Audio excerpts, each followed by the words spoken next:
Nedowoozi yenze KingSmith ndi wano ku Celeb Jazz nga bulijjo nkola n'omukulu amanyiddwa nga Lawrence ate olunaku lwe tugenda kwatunula nsonga nnyo nsonga zibadde z'amaziga all through the weekend era nga twaviiddwako mukwano gwaffe abasinga badde manyi nga comedian abasinga twali tumuyita MC naye nga abadde amanyiddwa nga MC Izedi era abadde akola ne partner we one of the illest baddest duo amanyiddwa nga MC Izedi ne Godie Godie. So nako lwairo tugenda kwatogerako ko ne Godie Godie atuyeko ko ku mukwano gwe okuzika kwabadde kutya waliwo ne allegations ezibadde zigenda maaso allegations zibadde za kasente waliwo omuntu gwe bawa akasente n'atakatuusa gye kalina kubeera n'akola omukolo ekyebuuzibwa omukolo yakukola mu ssente za mugenzi era emizimu ginaaba misanyufu ebyo byonna tugenda kuba tubitunulya olunaku lwairo. Godie Godie sooka obuuze kwakola ku Celeb Jazz. Maramusizaako mwenna abatulaba ku Celeb Jazz mwebale gye mutuusaako engalo ate mwebale n'obuwagizi. Amiina. Kitalo nnyo ekya muganda waffe mwana bitalo blood. Nakulaba nga amaziga gakuyitamu ekintu kyembadde sikulabangako for all the time gye tubedde mu entertainment industry. Abatulaba we twabalaga footage ono banyikalira wamu naawe ki ekyali kikuyitamu essaawa ezekyali mu birowoozo byo mu mubiri gwo nga mukwano gwo gomaze naye ebbanga partner in crime tumugalamiza? No, just awo experience yaliwo mwana nti kyaliwo gobadde ng'obeera naye g'onyumya naye g'olina ku ssimu yo gw'otera otuula naye nga mugenda sanyusa abantu oba nga muvaayo munywedde namu oluusi nti olinawo omulese wali eri kati negatta nekapikicya ke nakubamu awo mwana olunaku lwe yafa nga ntuuka ku geeti bwe nti kati ne tupapala awo ndiwo ne namwandu mukyala we esente nga tewali bwasigala mu mokyala esimanyi postmortem nga bayinza okusa miliyoni ng'emu ng'ate oluusi zandiyambye mu kukola ki mu kuziika nenkubira bakyali bange balina akamotoka awo ng'ate bati ovuga omulambo negoma nche kitegeeza okwevugira kyali wabadde akutula wano ng'ali wali bamugolodde bamutadde kakeeka n'omubeekako amasuuka kati obufaananyi obwo mwana bwanzigiraawo bufaananyi bwanzigiraawo nga ne bwe neekwata ntya ne bwe nkozesa ebitamiizi ebikola bitya kuba byo mbikozesa naye nga ne bwe mbikozesa ebifaanana bitya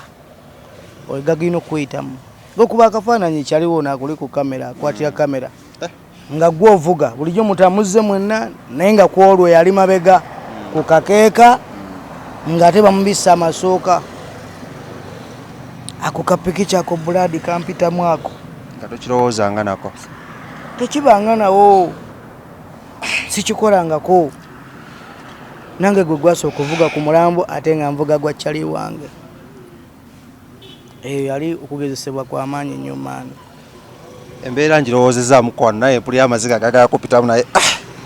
embeera mwana senyango naye oguma omala n'oguma kuba kale ate bw'otunulamu sekiseewe naye ebibamu kalubeeredde naye ate aba alina kkubira ggwe era ebinaaba biriwo tunakozesa ekyo kinaakiriwo kye tunaba tusobodde olwo naye nga ne bafaani beebale nnyo buli omu yazannya paati ye yeebale. Twaba ne tukola story y'okusondera muganda waffe saa zino ataliiwo ssente campaign ezenjawulo ne zirwaningibwa gwe mu kulaba okuko was it successful? Bale mujja kunsonyiwa nze ndi emotional nnyo ate ensonga naddanga omuntu tubadde naye mu entertainment industry kinkwatako nnyo ku mutima gwange kyemulaba muno mujja tusonyiwamwe ka moment kano tukakkirize katubeeremu naye nga ina llahi wa ina ilaihi rajiun muganda waffe bwatwe twamugalamiza mbeera si nyangwe kuba tigalize mwana ekyokukola kikubula kuba sina gye ngenda kuddukira nti oba ngenda kuddukira waani nyina kuba nze oli nali sinakkiriza naye kati aka moment blood we nakkiriza ne mmanya nti kigaanye kivuddewo ekyo.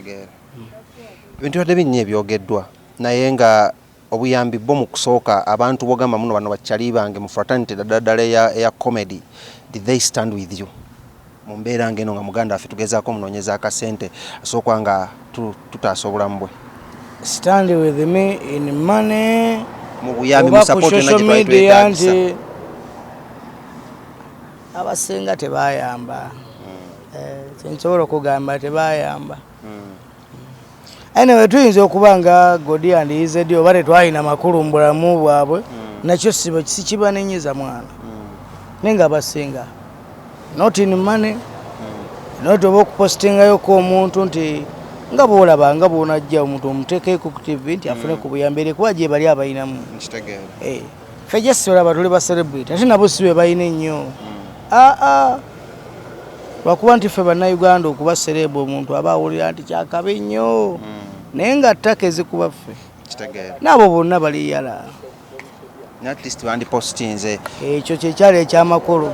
emiterio baselebrity bonna bola kati kangeze kuba comedian abayimbi maveeko namba ze balina ku Facebook ne ku YouTube si ze sente ze balina namba zenyina ku Facebook ne ku YouTube si ze sente ze nina naye ate Abamerika ezo zo bazirina oba bali abeeri ne kati abawano oba ffe namba ze tulina ku Facebook si ze sente ze tulina ate si gwe mutima gwe tulina kugatukatika obwavu bw'omumpale mu nsawo ne tugatika n'obwavu bw'omu mutima tuli alowooza okuteekayo vidiyo ya IZD ng'asaba obuyambi alabanga amuwanika uwanika ki tulina gwowanika ku bulumi bwalinga omuwanika azimbye eno bakulaze neno bamusala kansa yasooka kati nze lwenkigwamu nakati nti alabika nekyali wange bamala ne bamugamba nti alabika togenda wona bo bennyini abasawo ndowooza naatya okuŋŋamba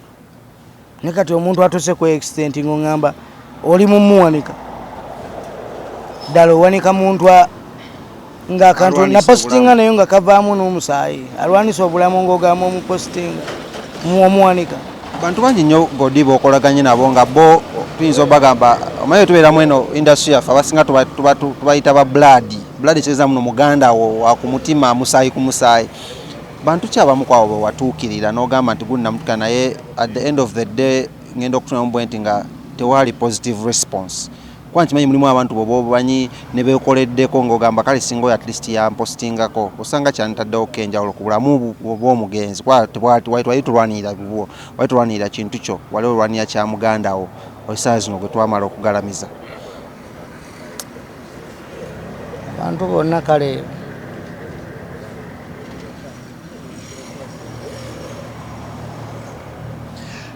Bana, it's a trying moment and the interview yagenda mpola because omuntu gobadde naye ng'ovuga naye emmotoka museka munywa nga n'ekiro kimu wayogedde naye ng'ate goyina ovuga nga bamugalamiza kintu si kyangu kyova Godie mujja musonyiwa buli wabirowoozaamu awulira nga n'amaziga gaagala muyitamu naye nga Godie nkimanyi waliwo abantu abo nga singa kale Lawrence kati nze nga singa kale Martin yapostinga ku Lawrence nga mulwadde kyandibadde kiteekawo kenjawulo mulimu abantu abagamba nti kale singa kale yanteeyo ka post olabayo singa Muhangi yateekayoko ka post oba nanyambako mu kino ekintu kyantaddewo enjawulo kitegeera kyoyitamu Godie linda nga tonnagenda bannanga batulaba mwenna abali eyo Godie yes nkuyamba kutoya mugana wange kitegeera naye nga njagala ogume bulamu tuli basajja badage Godie embeera mwali si nyangu gwali eyo osobola okitegeera abantu bangi nnyo ebirowoozo bingi ebimuyita mu bwongo abantu bangi nnyo balowoozaako n'agamba singa Muhangi yanterayo ka post singa gundi yakola bw'ati osanga kyandikoze kyantadeko enjawulo amanya nze KingSmith wano ku Celeb Jazz tukyagezaako okunoonyereza ku nsonga eno entuufu nabazanyiddeko ku audio wa mwana mulenzi amanyiddwa nga Rain ng'ayogera ku bya ssente nagatubuuze Godie naye Godie akyali overwhelmed era ngenda kuddamu bazanyireka audio yako yagamba ssente yazirese naye kigasa ki ssente okuba ng'ozirese leeti naawe kyebuuzeemuko ng'obulamu bw'omuntu omaze okugenda nga gw'oli mu ssanyu nze KingSmith